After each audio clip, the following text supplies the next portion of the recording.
12장.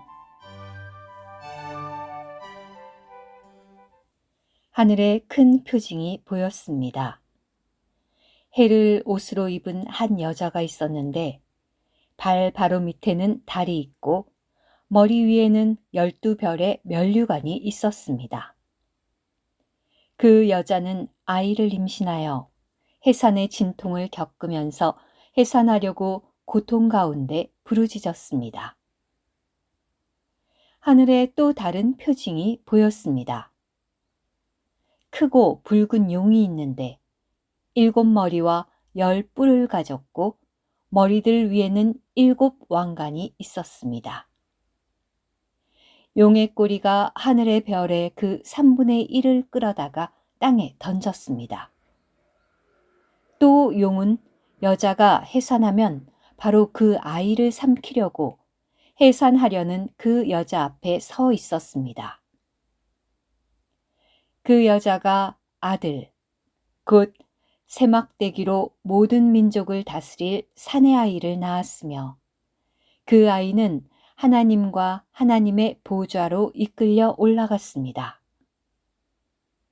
그 여자가 광야로 피신하였는데 거기에는 사람들이 1260일 동안 그 여자에게 음식을 공급할 수 있도록 하나님께서 마련해 두신 곳이 있었습니다.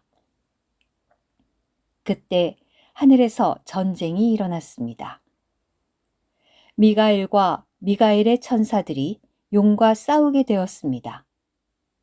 용과 용의 천사들이 맞서 싸웠지만 이기지 못하였으므로 하늘에는 더 이상 있을 곳이 없었습니다. 큰 용, 곧 옛뱀이 내던져졌습니다. 마귀라고도 하고 사탄이라고도 하는 그는 사람들이 사는 온 땅을 속이는 자입니다.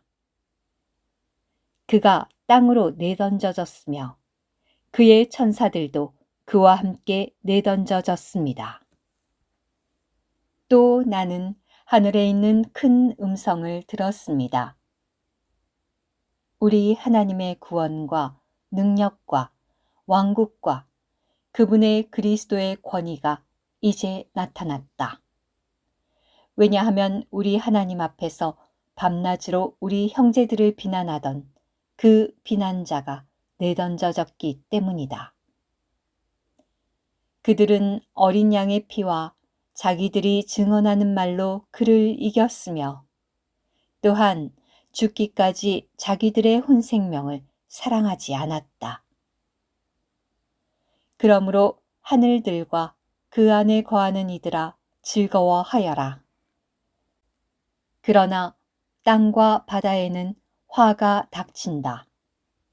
왜냐하면 마귀가 시간이 얼마 남지 않은 것을 알고서 심한 분노를 품고 너희에게 내려갔기 때문이다. 용이 자기가 땅으로 내던져진 것을 알고 사내 아이를 낳은 여자를 박해하였습니다.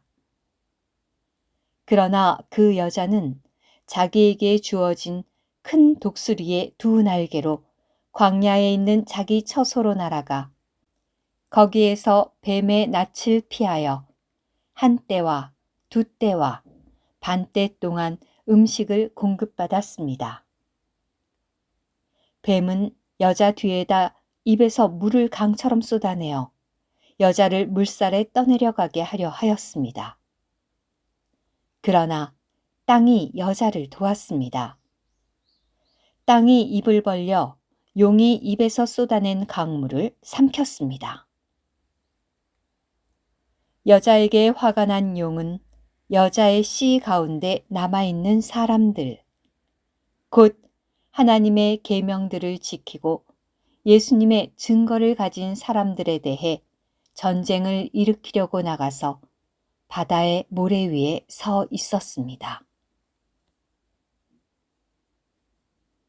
오늘 큐티.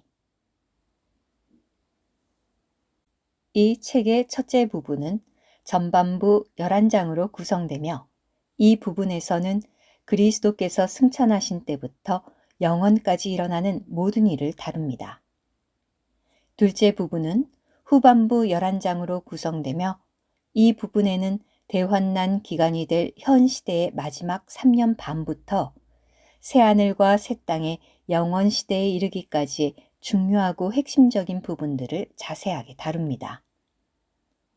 이 부분에 게시된 중요하고 핵심적인 문제들 중 첫 번째는 사내 아이를 낳은 여자입니다. 이 여자는 해를 옷으로 입었고 발 바로 밑에는 달이 있고 머리 위에는 12개의 별이 있는 면류관이 있었습니다. 창세기 37장 9절에서 요셉은 꿈에 자신의 아버지와 어머니와 11 형제들을 상징하는 해와 달과 11별을 보았습니다. 그 해와 달과 11별과 요셉 자신은 땅 위에 있는 하나님의 백성의 총체를 상징합니다. 그 꿈의 원칙에 근거하여 볼 때 여기에 있는 해와 달과 12별은 여자로 상징된 땅에 있는 하나님의 백성의 총체를 상징하는 것이 틀림없습니다. 그 여자의 몸의 대부분은 해를 옷으로 입었습니다. 해는 신약시대의 하나님의 백성을 상징합니다. 그리스도께서 세상에 오시기 전 세상은 구약시대의 어두운 밤이었습니다. 돋는 해이신 그리스도께서 높은 곳에서 오셨을 때 해의 시대가 왔습니다. 그 이전에는 달의 시대였는데 달은 구약시대에 살았던 하나님의 백성을 상징합니다. 달은 여자의 발 바로 밑에 있는데 이것은 달의 시대가 율법 시대였으며 별처럼 높아서는 안 되기 때문입니다. 족장들을 상징하는 별들은 율법이 주어지기 전에 살았던 하나님의 백성을 가리키며 이 별들은 여자의 머리 위에 면류관으로 씌어 있습니다.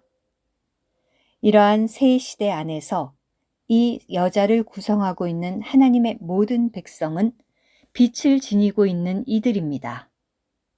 따라서 이 여자는 빛나는 여자이며 모든 세대에 걸쳐서 빛을 비추고 있습니다. 사내 아이는 하나님의 백성 중에서 다른 이들보다 강한 부분을 상징합니다. 모든 세대에 걸쳐 하나님의 백성 중에는 다른 이들보다 강한 이들이 있었습니다. 성경에서 이들은 하나님을 위해 전쟁을 하고 하나님의 왕국을 땅으로 이끌어오는 하나의 집합적인 단위로 여겨집니다. 아멘.